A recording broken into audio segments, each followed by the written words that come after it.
Okay, this will be our last Bible study for the year. After this would be already next Wednesday would be December 24, so that is New Year's Eve.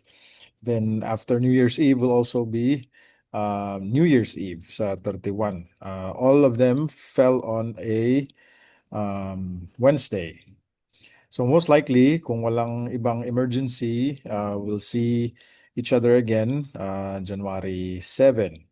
Kasi more or less kung matuloy yung uwi namin sa 13, siguro alanganin pa yung 14 para sa akin. So it would probably be January 7, yung next natin na meeting. Then also probably could be January 21, unless may problema sa internet sa tutuluyan namin dun sa Iloilo. All right, so our lesson for tonight is on the Passover. Okay. So to free the Israelites as slaves, God sent a series of plagues upon Egypt. Plagues are simply disastrous calamities. However, God protected those who appropriately express faith in Him. So ito yung parang mechanics ng all of the plagues that happened. Those who place their faith included the Israelites and could have included some Egyptians and some other nation or people tribes na nandun sa Egypt during that time. If they only obey the pronouncement and the announcement of Moses, they would also be spared from some of these calamities. Okay. And also keep in mind that each plague is a direct attack to a certain god or gods or goddesses in Egypt to show the Israelites and the Egyptians who the only true and living God really is. Okay, so yung effect nito, yung ginawa ng Panginoon, it's His way of making Himself known. He will deliver Israel, He will save Israel, He will bring them out of Egypt. And so for them, para sila would know who their God is, and they would be convinced to place their faith and trust in Him. So double effect yung ginawa ng Panginoon. So it was to save the Israelites and to judge the Egyptians. He judged the Egyptians because the Egyptians were idol worshippers. And we said that these 9 to 10 plagues are a judgment to their belief and to the gods that they worship. Kasi gusto ng Panginoon patunayan kung sino talaga yung totoong Diyos. Okay, that's why I think one of the um, appropriate title for this plagues are the judgment against the gods of Egypt. Okay, so we covered already 9 plagues last time, from water turning into blood, frogs cover the land, lice, flies, death on their animals, boils na diretso na tumama sa kanila, the hail and the locust, and we ended last time with 3 days of darkness. Now we come to the last plague. So what is the final plague or the final punishment? Exodus 11:1 and 4 to 5. Roy. Then the Lord said to Moses, I will send just one more disaster on Pharaoh and the land of Egypt. After that, Pharaoh will let you go. In fact, he will be so anxious to get rid of you that he will practically force you to leave the country. Okay, so for 9 times, God said to Pharaoh, let my people go. He refused to let them go. Pero sabi ng Panginoon, in this last disaster that will hit Pharaoh and his land, he will be excited to even let you go, practically forcing you to leave the country. So what is the last plague? Verse 4 to 5. So Moses announced to Pharaoh, This is what the Lord says.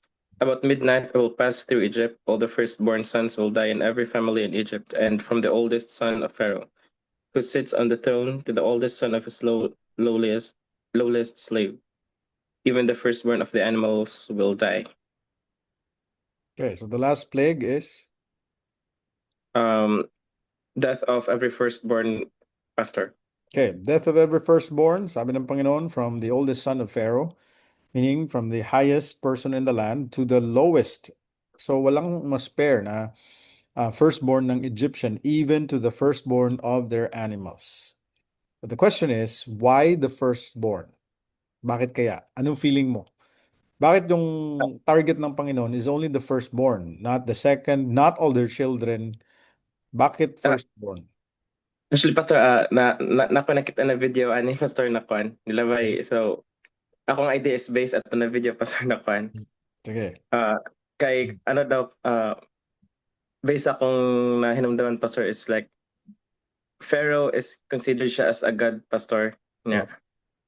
Niya kana ang 10th plague kay kuan siya Pastor against siya sa Pharaoh as a god Pastor niya.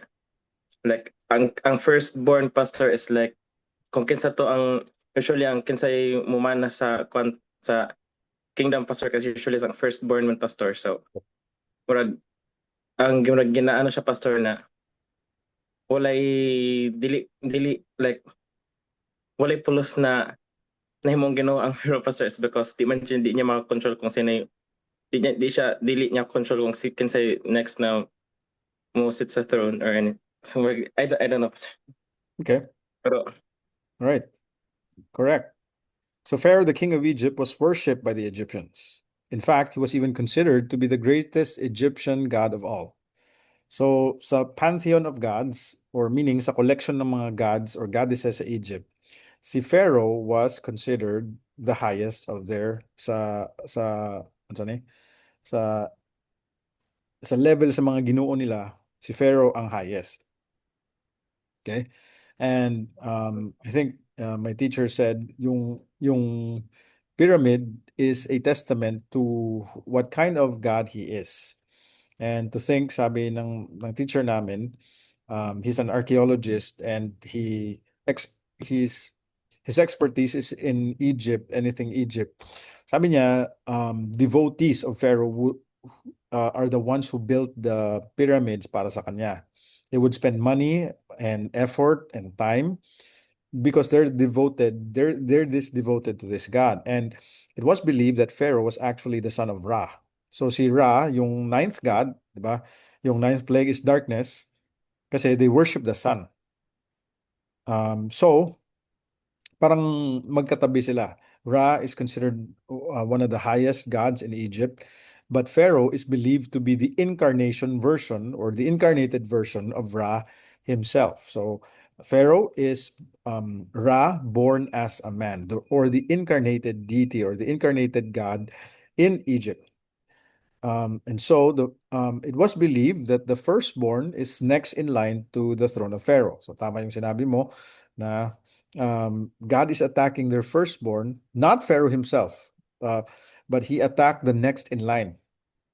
Okay? Para patunayan sa kay Pharaoh tsaka all of Egypt that your your strongest and highest God cannot even protect the next in line to his own throne.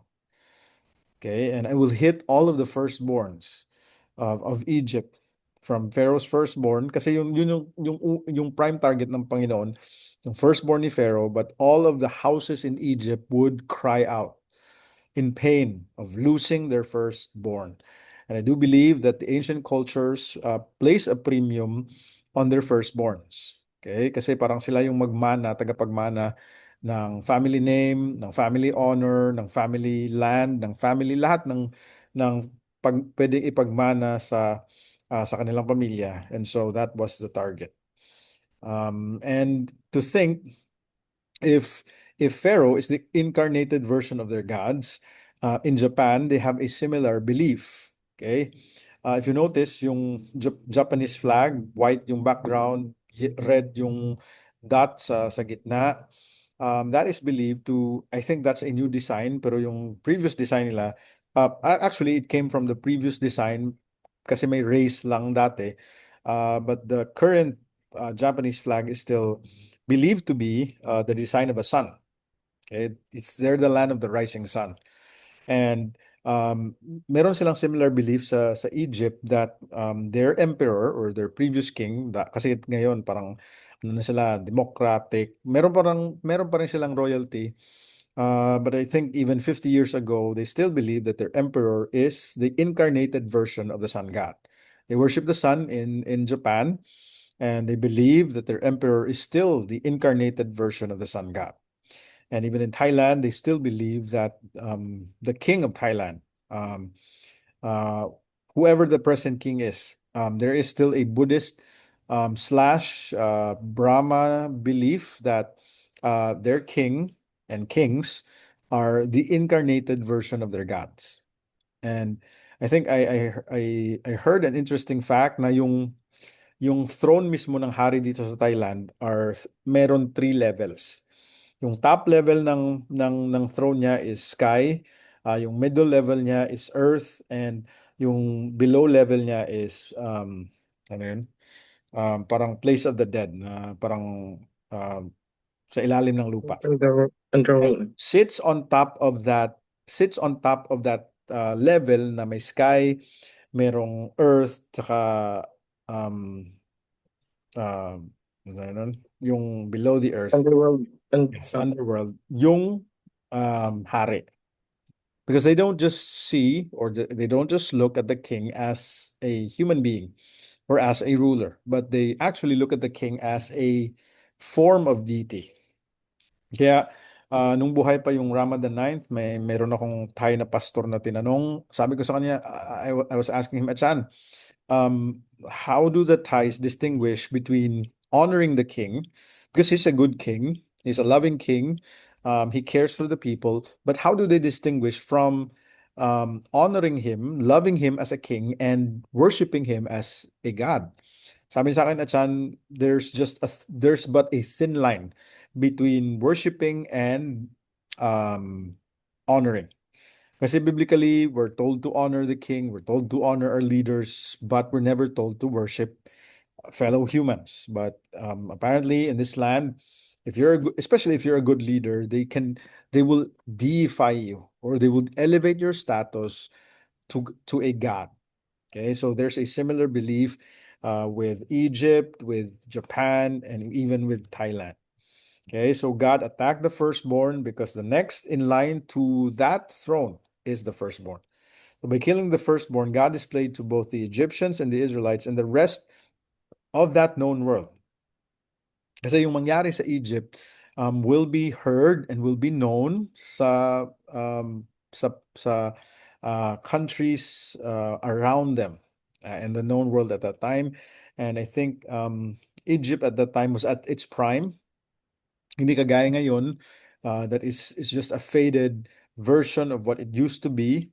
But Egypt was at the prime when God placed Israel there in Egypt. So kung ano man gawin ng Panginoon sa Egypt, everyone will hear what the God of the Israelites did to that country to be able to save his own people. Okay? Before God would do so, he still would require the Israelites to do something to keep safe their own firstborn. I think aside from the hail, kasi yung hail, there's an instruction. Of course, it's just but common sense na pag-announce ni Moses na merong hail, most likely the Israelites were warned na huwag kayong lumabas para hindi kayo matamaan ng hail. But I think this is the only plague, or this is the only calamity na pinadala ng Panginoon that Israelites were required to do something. So what qualities did God require in the animal to be sacrificed? Okay. Exodus 12:3 to 5 and 5. Announce to the whole community that on the 10th day of this month, each family must choose a lamb or a young goat for a sacrifice. This animal must be 1 year old male, either a sheep or a goat, with no physical defects. Okay. So what qualities did God require from No, this animal? no physical defects, Pastor. Either a sheep or a goat. Na 1 year old. Okay, so specific, 1 year old na male, hindi female, either sheep or a goat with no physical defects. Okay, so must be a year old lamb without blemish. Now, I'm really amazed with this quality ng isang sheep or lamb. Yung lamb is yung baby na sheep. If every time na merong mga parang animal fair sa mga mall, I think 2 months ago sa Westgate, merong parang sa mga bata ba na mag-feeding sila ng mga aso, ng mga goats. Sometimes they would bring sheep into that fair, and I think last time I saw a sheep so white na parang siguro mahalata mo ano yung sheep na parang pangit. Pero ano din yung sheep na without Clean. physical defect or without blemish na sobrang ganda. Okay, sobrang puti. I think ano yun? Parang Snow White yung pagka balahibo niya, tama? Balahibo, no? Sa Tagalog. Parang Snow White na parang cotton buds. But you will know ano yung itsura ng 1-year-old lamb without blemish. So what were they supposed to do with the lamb? Verse 6 to 7. Take special care of these lambs until the evening of the 14th day of this first month. Then each family in the community must slaughter its lamb. They are to take some of the lamb's blood and smear it on the top and sides of the door frame of the house where the lamb will be eaten. Lamb will be eaten. So two parts. First, verse 6, dapat ano yung gawin nila? Uh, take special care, Pastor. Then until the 14th day of the first month, and then slaughter, Pastor. Okay, so Then yung instruction is they would pick out the lamb. Dapat specific yung according to the specifications, but there's a specific date. So 14th day of the first month. Now, the Jewish calendar is different because the Jewish calendar is also a lunar calendar. Kaya yung Holy Week natin, yung parang Easter Sunday, is different every year. Parang ano yan, parang ano din, parang Loy Krathong. Na every year yung Loy Krathong does not fall on the same date. It could be similar. That's why minsan October yung Loy Krathong, minsan November na kasi yung sinusunod nila is lunar calendar. Yung Jewish calendar follows a similar pattern. And yung first month ng Jewish calendar is right around April natin. It's either March or April natin. Okay, so sabi ng Panginoon, on the first month, on that 14th day, you take the lamb that you have picked out and each family. So isang lamb lang per family and they must slaughter the lamb. Pagkatapos, anong gawin? smear the blood, Pastor, sa top and sides of the door frame. Okay. Sa bahay na dapat nakakain, dapat magpinta sila ng dugo at the front of the house, at the doorpost, both at the top and the side. Okay? Where the lamb will be eaten. So patayin nila yung lamb or katayin, then smear the blood, but that lamb will also be eaten. Okay, so hindi siya sunugin lang per se, pero kailangan sa lutuin so that kainin nila. Okay? Now, why do the Israelites need to paint their doors? Para sa akong nahinungdan, Pastor, sa pagplatandaan siya, Pastor, na dili sila pat yun sa dapat to angel pa. Dapat to angel. Para di kayo dapat yan. Pagpalatandaan siya, Pastor, na dili sila i-harm. Okay, Pastor. so verse 12 to 13, ikaw basa. On that night I will pass through the land of Egypt and kill all the land of the Egypt and kill all the firstborn sons and firstborn male animals in the land of Egypt. I will execute judgment against all the gods of Egypt, for I am the Lord. Now, sometimes it's hard to read these phrases. I will execute judgment against all the gods of Egypt. Pero yung namatay, hindi gods. Yung namatay, sino? Firstborn sons. Okay? Pero yung explanation ng Panginoon, I am doing this to execute judgment against all the gods of Egypt, and in itself saying that I'm punishing the Egyptians for their idolatry, for worshiping false gods. Okay? So God will pass through the land of Egypt and kill all the firstborns. Ngayon, bakit kailangan magpinta ng dugo? Verse 13. The blood you have smeared on your doorpost will serve as a sign. When I see the blood, I will pass over you. This plague of death will not touch you when I strike the land of Egypt. Wala the angel, Pastor. Pero kwal lang. This is just the main reason. There's an angel, and I think there's a verse later on that would refer to it. So it will serve as a sign. And I think the key phrase for all of these passages, both Exodus 11 and 12, is when I see the blood. And yung pangalan ng feast na to was taken from this very phrase that God said. When I see the blood, I will pass over Over. you. Kaya tinatawag to na Passover feast. Okay? Dahil pag sa Tagalog, nilagpasan ng Panginoon.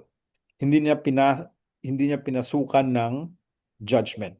He did not enter that family or that house with death to the firstborn.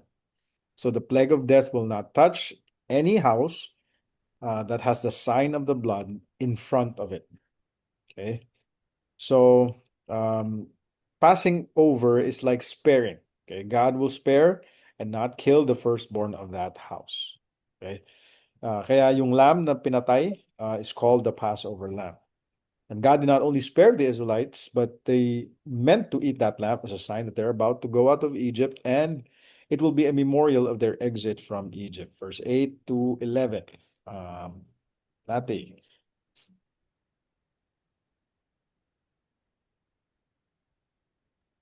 Star. Verse 8 to 11. That evening, everyone must eat roast lamb with bitter herbs and bread made without yeast. The meat must never be eaten raw or boiled. Roast it all, including the head, legs, and internal organs. So specific yung instruction, the way they have to cook the lamb. Sabi ng Panginoon, it must not be raw or boiled, but it must be a roasted lamb, parang steak, lamb steak. And they must eat it with bitter herbs and bread made without yeast or unleavened bread. Okay?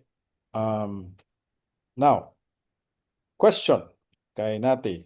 Bakit bitter herbs? Bakit kasama sa pagkain ng lamb yung bitter herbs and unleavened bread? Why do you think? Don't have idea. Okay. Ano meaning sa Pastor, leaven? Unleavened bread. Walang yeast. Ambot, Pastor. Siguro, Sorry. Old English na ang leaven. Or, ano ba ito? Leavening agent man na tawag mo. Ang Bitter herbs yeast. and bread. Dapat raw. Ambot, pero hindi ko balaan kung nga bitter. Okay. Ang herbs na yan, utan. Okay, verse 11. Isa pa, ka-instruction. Wear your traveling clothes as you eat this meal, as though prepared for a long journey. Wear your sandals and carry your walking sticks in your hands. Eat the food quickly, for this is the Lord's Passover. Why do you think? Bakit ito yung instruction? Sino kumakain na nag-wear ng traveling clothes? Kani. Who eats with their sandals on and with walking sticks? And dapat, pagkain nila, eat quickly. Why? Do you think? Why so specific? I don't know. Lord's Passover. Kay Kay mamatay ang Diyos. Namatay ang Diyos? Asa na? Ano na sa Passover? Roy, why do you think? Why the bitter herbs? Wapa idea, Why Pastor. Pero,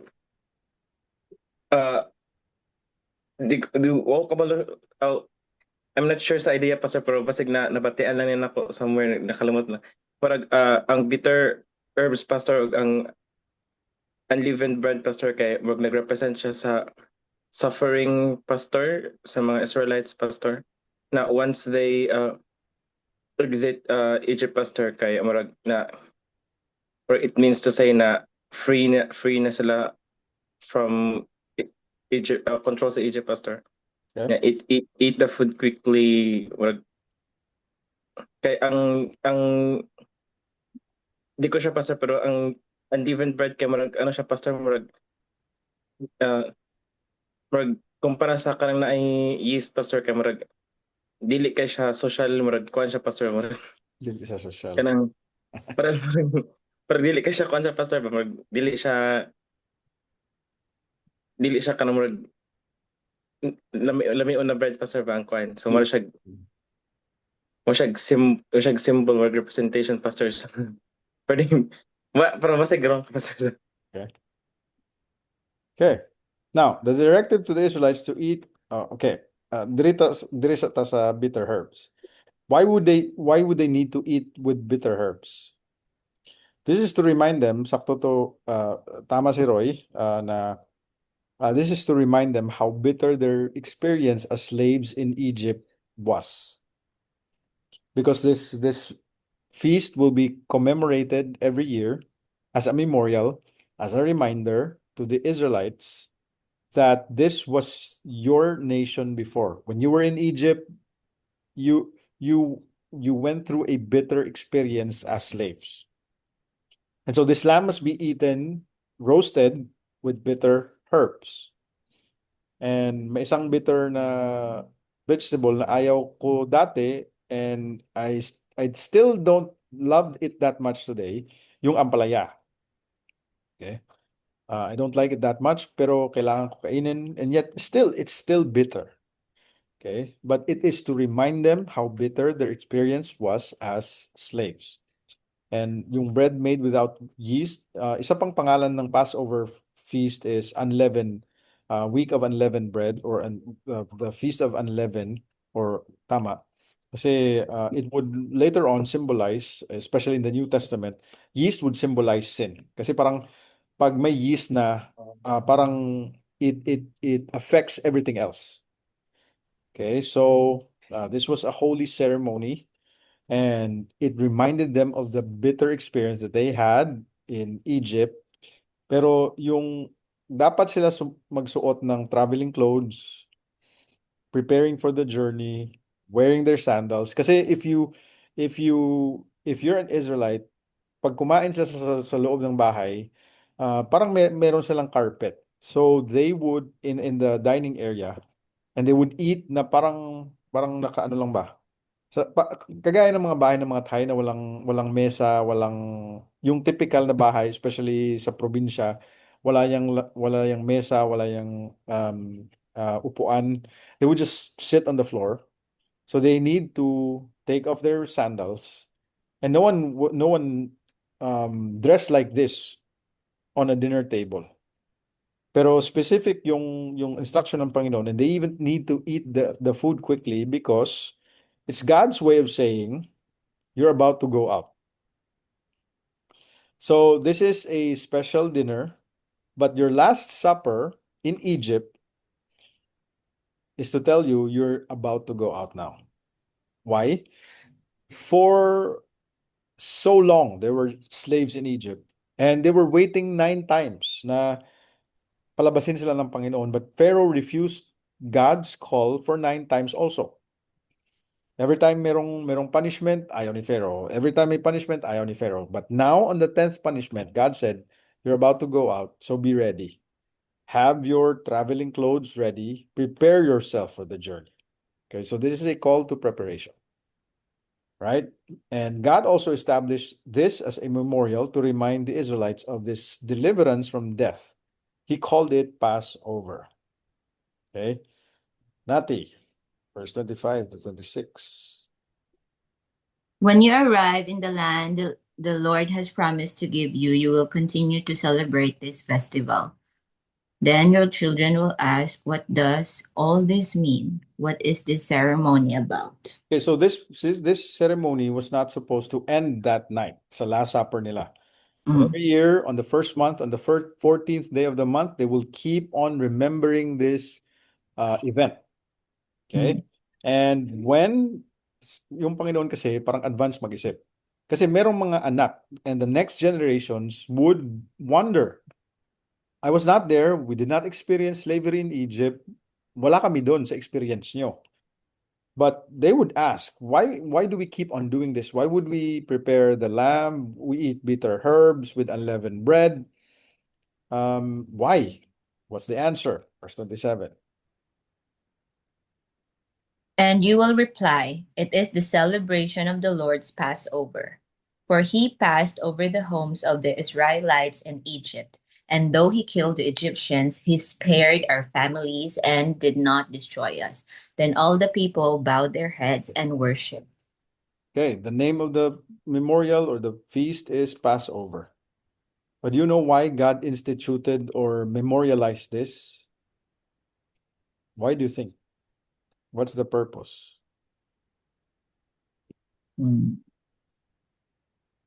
So that they'll be aware what God has done for them. Okay. Don't forget your salvation. Yeah, He spared. Yeah, Okay. sparing. Because God was gracious, God was powerful to punish our enemies and to save us from our enemies. So every year we need to remember this. This is a perpetual memorial for the Israelites. And the Passover is the first important feast of the year sa kalendar ng mga Jews. And every Jew or every Israelite is supposed, especially yung mga adult male, we're supposed to go to Jerusalem to celebrate this at the temple or at the tabernacle every year to memorialize or to commemorate the salvation that God did for them in Egypt. Kaya it ended with worship. And it will also teach the next generations. Okay? It's supposed to be a public ceremony because it was meant to stir up curiosity and it was meant to transmit faith. This was our God in Egypt, and He did this for us and for our country and for our people. So, know who this God is. So, they were supposed to worship the true God through this feast they call Passover. Because God passed over us from judgment. Okay. So we have 4 lessons for today. God has made himself known to Israel and Egypt through Moses and the plagues. And sabi ko last time, this is one of yung parang, ito yung masakit na self-revelation ng Panginoon. He can make himself known to you through his word. He can make himself known to you through experience, through his son, through creation. Pero I think yung pinakamasakit na experience na makilala mo yung Panginoon is through judgment. And I think may isang verse sa Old Testament na sabi, prepare to meet your God. Maghanda-handa ka na. Kasi pag hindi ka pa mag-repent, hindi ka pa magkilala sa Panginoon, He can still make himself known to you, only it would hurt you and it would destroy you. Okay, so Israel knew him through his delivering power or his saving power, but Egypt came to know him through his judgment power or power to judge. And that would not be a desirable way of knowing God. Okay, because it's too late. But through the 10 plagues, God showed he is the only true God, and he punished the Egyptians for worshiping false gods. And to think we're living in a culture that worships also countless gods. Siguro hindi naman kadami pareha ng gaya ng India, but still we're in a very idolatrous, materialistic, object seeking, worshiping country. Okay. And still, we need to know who the true God is so that we can worship and know this true God. Okay. And I think I may question si Roy last time. Paano naman yung numerology? Is there something wrong with numerology? Kasi we made reference to yung number 10 plagues, 10 commandments. And God is fond of using exact numbers because God is the author of numbers. And you would appreciate numbers in the book of Numbers and in the book of Revelation. Kasi maraming parang numero yung Panginoon. 12, 4, 7, 6. Okay, exact yung Panginoon. 4 corners of the earth, 4 horses, 4 angels, 4 winds, 7 plagues, parang 7 trumpets, 7 bowl of judgments, 3 series of sevens yung parang punishment sa Revelation. 7 yung 7 churches, 7 lampstands. God is so fond of number 7. And number 6 para sa tao kasi kulang siya sa 7. And 10 is a symbol of of completion or something that is complete. But is numerology wrong? I think dati meron nagsisimba dito na Thai, and he said to me, Achan, I studied numerology to parang predict something na sabi niya, yung explanation niya, we can look at the numbers, whether it's the number in your life na nagre-revolve sa life mo, or kahit na yung parang plate number, 'di ba? Plate number, anything na meron number involved sa iyo. Kaya yung mga Thai obsessed sila sa mga sa mobile number. Gusto ko ng number na to give me fortune. Gusto ko ng ganito na plate number to give me fortune. Yung house number, pinapa-feng shui or pinapa-numerologist para numbers would align. So it's not only stars would align. Duang Di, that's their term. Okay, Duang Di is your stars are aligning. But also they're obsessed with numbers. Why? Is there something wrong with that? At the top of my head, if you trust in anything other than the true God, there's nothing wrong if you're good with numbers. Tama? Kung marunong ka mag-balance ng budget mo, that's a good thing. Okay? If you're good with math, that's not a bad thing. But if you look at numbers and trust that those numbers align and it blesses you, na yun na yung you place your trust and you place your dependence on numbers if they align. Kaya yung mga Thai are so obsessed with getting married at 9:09 na kahit yung panganak, I think it has also to do with that kasi kahit na yung live birth certificate ng anak namin, pinanganak siya ng araw na to, nung number na to.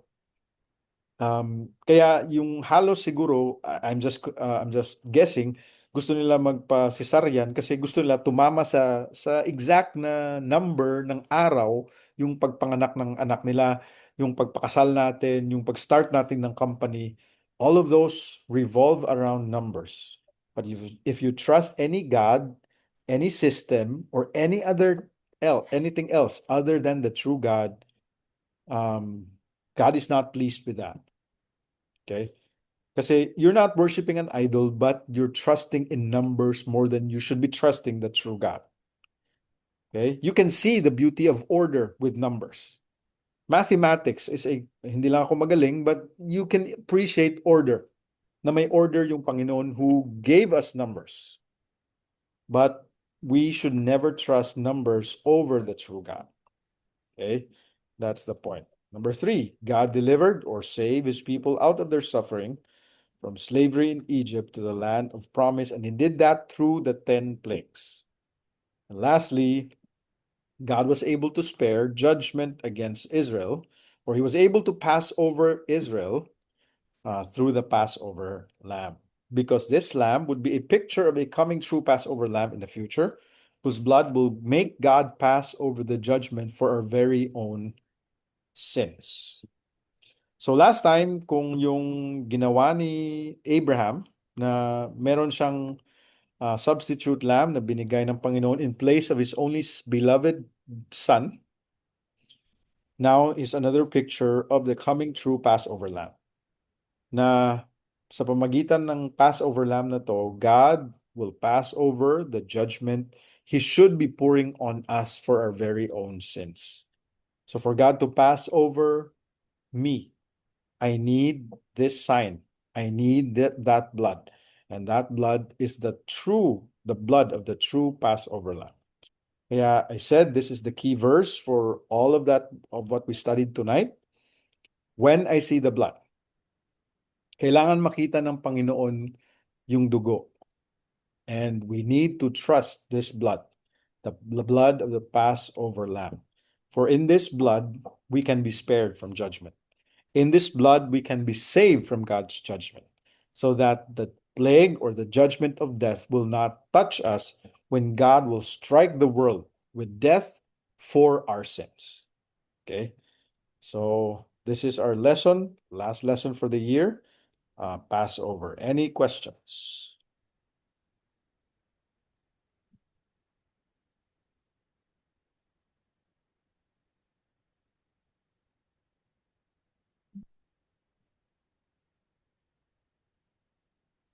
Pastor, anak, Pastor. Ah, Ga-celebrate ang napay Christian or denomination pastor nag-celebrate og kanang Passover, Pastor. Um, um, supposed to be wala from my knowledge. But I'll give you a hint. The Last Supper ni Jesus was on the Passover meal.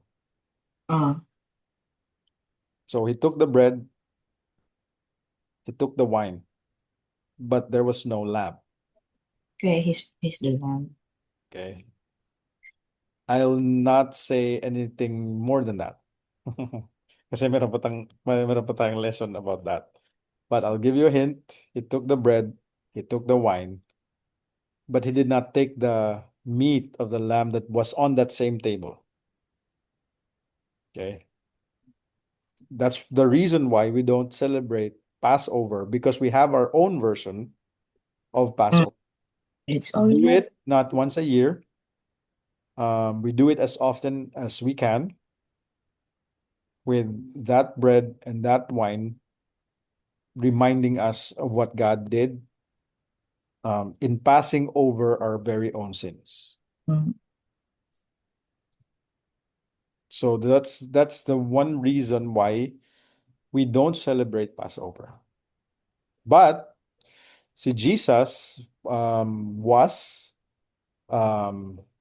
I would believe, and I would strongly believe, na from his adulthood, which is after niya mag-bar mitzvah, which is after 12 years old, nung pumunta siya ng Jerusalem for the first time, kasama ng tatay at saka nanay niya, na parang 3 days sila ano, yung parang 3 days na nagbiyahe yung nanay at saka tatay niya, kalimutan nila, oh, wala pala si Jesus, so binalikan nila. So from that point, kasi may feast din, pumunta sila ng Jerusalem.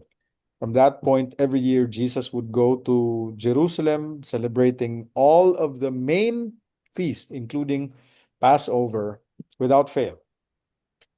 Okay? Pero yung na-record lang, kaya doon natin nalaman na 3 years yung ministry ni Jesus on earth, official ministry. Why?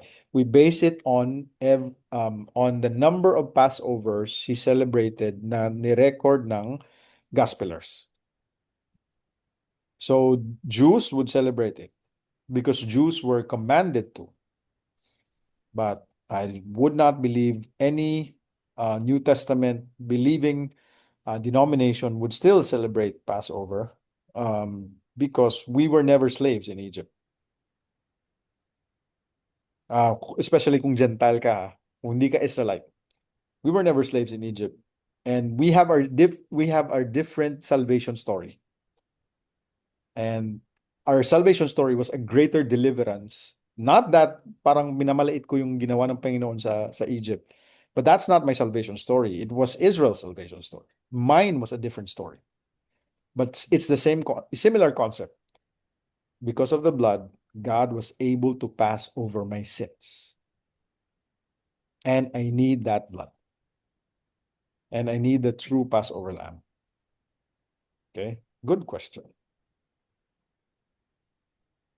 And I think merong parang Easter Sunday or parang Holy Week na yung it's a good para sa akin it's a good graphic reminder of Isaiah 53 na meron akong experience. It's a very unforgettable experience. Holy Week, parang may kasal yung cousin ko and he did it on a Holy Week.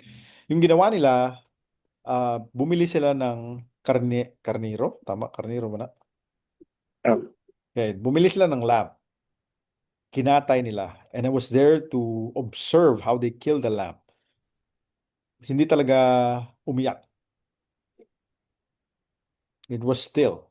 And it made me appreciate what the true Passover lamb did and endured just to save me from my sin. So, I think more or less, pero siguro feeling ko illegal din pag mismo tayo magdala ng lamb dito sa church tapos katayin sa harap ng parang weird din, di ba?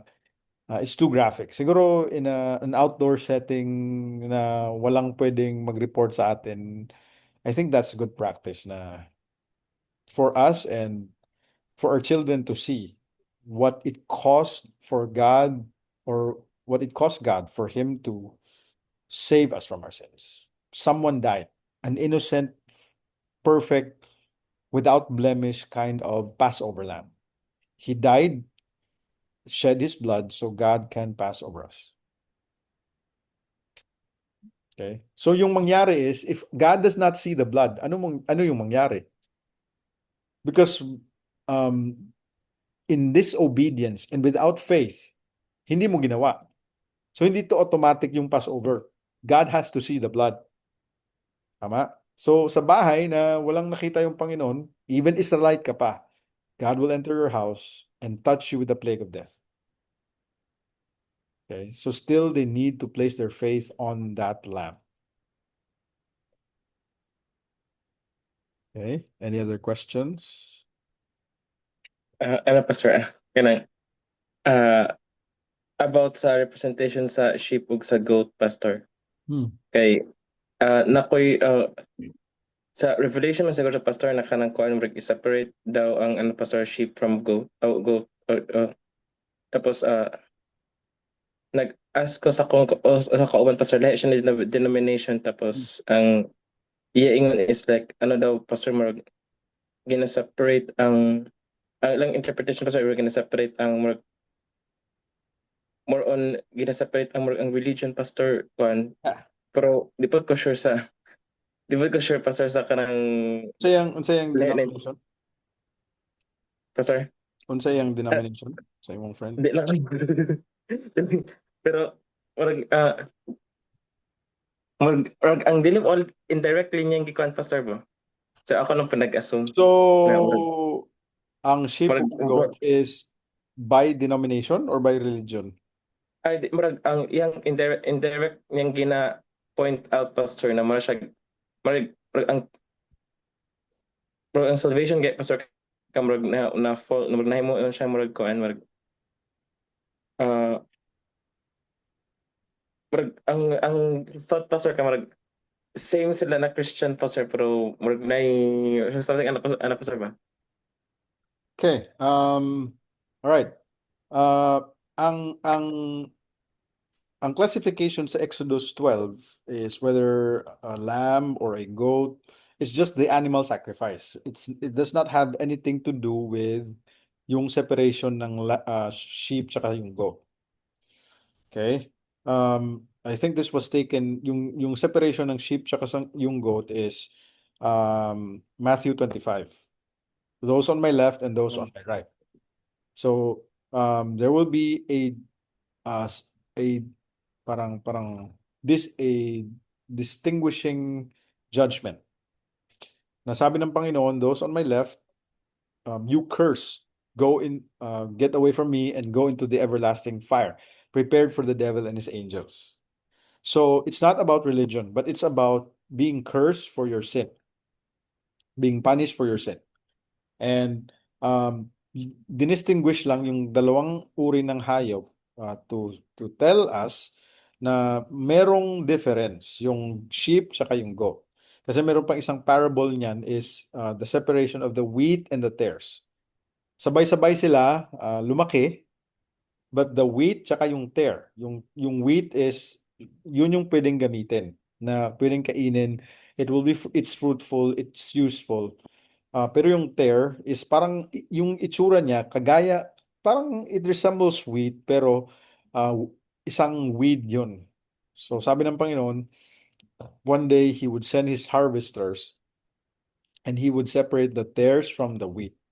Yung wheat, isift niya at ilagay sa barn and He would make use of that wheat. Pero yung tare, it would be thrown into the fire kasi walang silbi.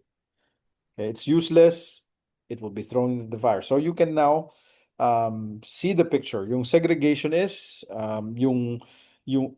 whatever bore fruit for God will be brought into his barn, and enter into the life everlasting. Similar na picture sa sheep na papasok sa enter into my joy. Yun yung phrase ng Matthew 25.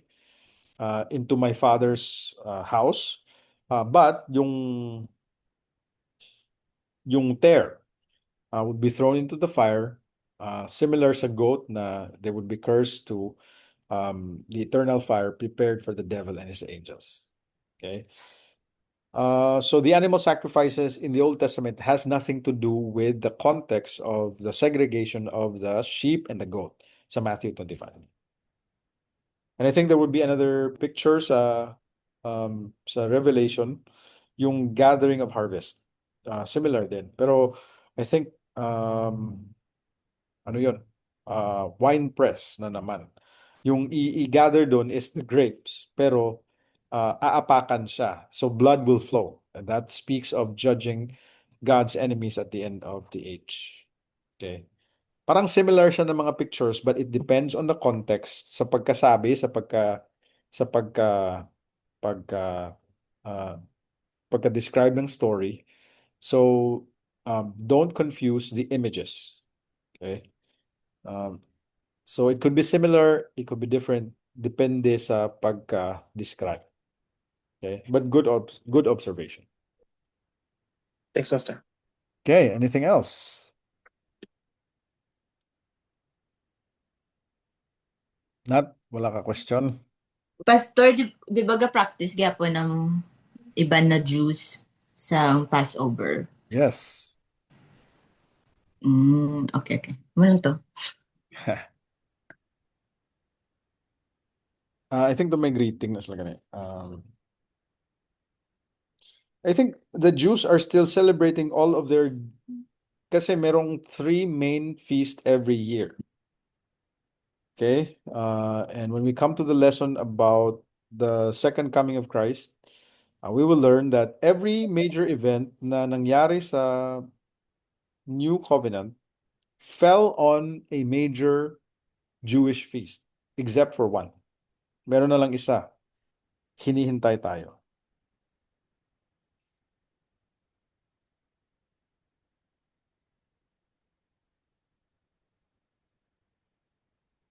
Okay.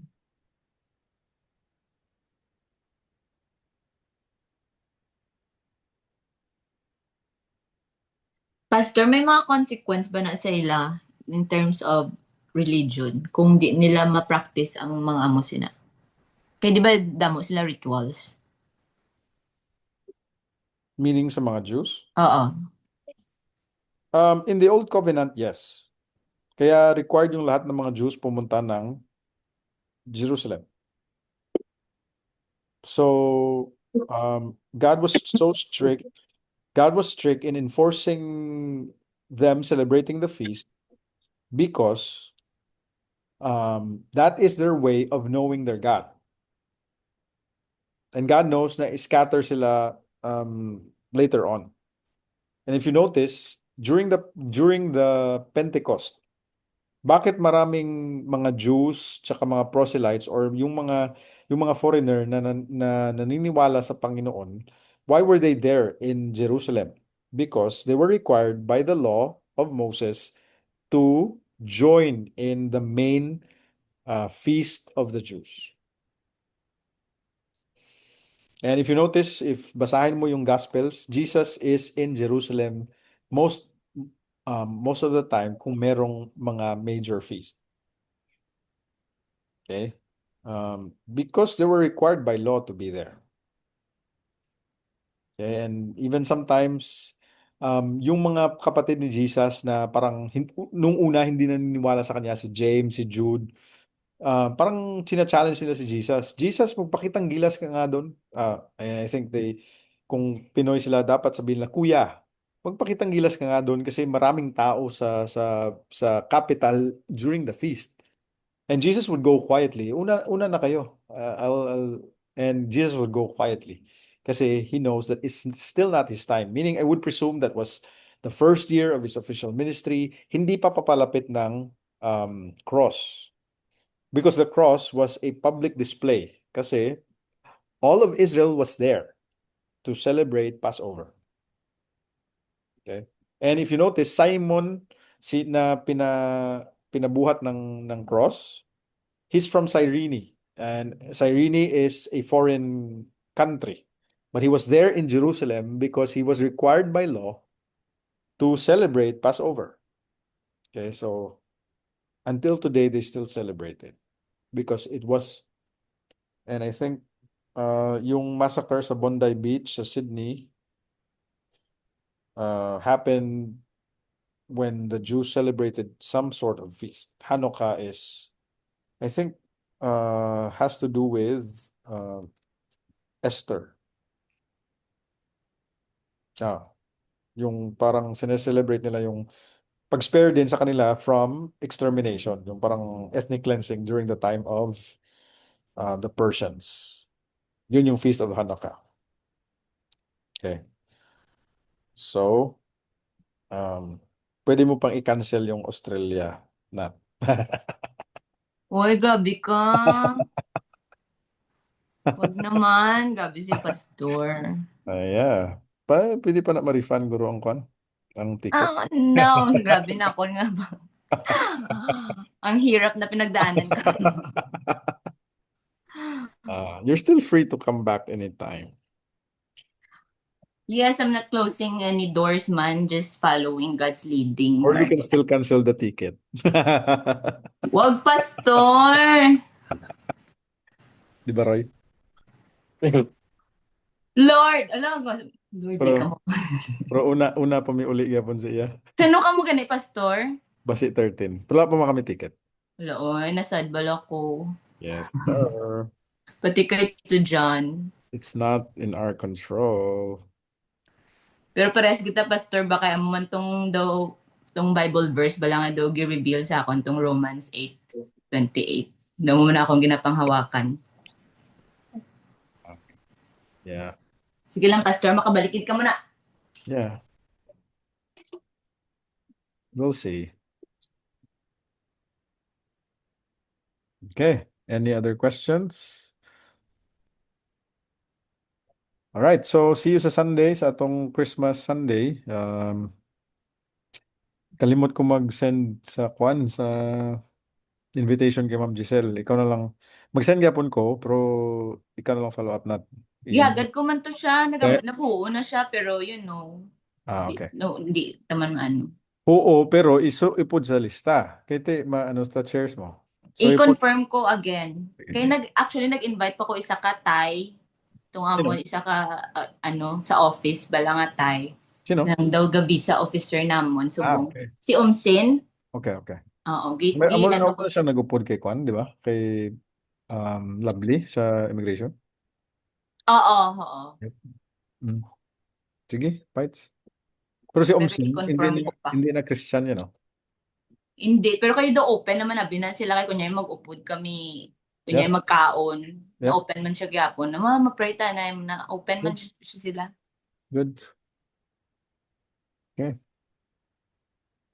And kabalo man to siya mag-English. Nice. Hopefully, makaano siya. Oo, gate final. Good. Saan ninyo Christmas sa school sa Friday?